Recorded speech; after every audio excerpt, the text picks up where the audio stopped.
guys, Sunday one day ஆஃபர்ல மூணாவது mobile sale 13 full kit வந்துடும். Midnight black, battery health வெறும் 78 தான். எல்லாம் ஒரிஜினல் தான். 120GB மொபைல் கண்டிஷனை பார்த்துக்கோங்க, நீட்டாக இருக்கும். ஃபேஸ் ஐடி, ட்ரூ டோன் எல்லாமே பக்கா ஒர்க்கிங் தான். 120GB இந்த 13 78 பேட்டரி ஹெல்த் தான்.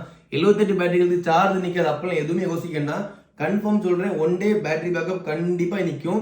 13ல மிட் நைட் பிளாக். இந்த 13 நம்ம ஃபாலோஸ் எவ்வளோ தரமா கொடுக்க போகிறோம்? வெறும் 23,000 ரூபாய் கொடுக்க போகிறோம் 13ல. அதுவும் ஃபுல் கிட்டில் 5G வந்துடும். 13 5G தான். 13 5G சினிமாட்டிக் எல்லாமே வந்துடும். எல்லாமே ஒரிஜினல், எந்த சேஞ்சஸுமே கிடையாது. சண்டே ஒன் டே ஆஃபரில் இந்த மாதிரி வீடியோலாம் மிஸ் பண்ணாதீங்க. கண்டிப்பாக பட்ஜெட் ஃப்ரெண்ட்லியாக தான், எங்கேயுமே கொடுக்க முடியாத அளவுக்கு நம்ம பீஸ் கொடுத்துட்ருக்கோம். 13ல 23,000 கிடைக்கவே செய்யுது. 120GBல மிட் நைட் பிளாக் ஃபுல் கிட்டோட 23,000 அவைலபிளாக இருக்குது. சண்டே ஒன் டே ஆஃபரில் மூணாவது மொபைல் சேல் இந்த 13 தான். வீடியோ பார்க்கறது தேவைப்படுதுன்னா உடனே கான்டாக்ட் பண்ணுங்க. 13 எடுக்கிறவங்க உங்களோட ஃப்ரெண்ட்ஸுக்கு இந்த வீடியோ ஷேர் பண்ணுங்க. 23,000 iPhone 13 வேணும்னா உடனே கான்டாக்ட் பண்ணுங்க guys.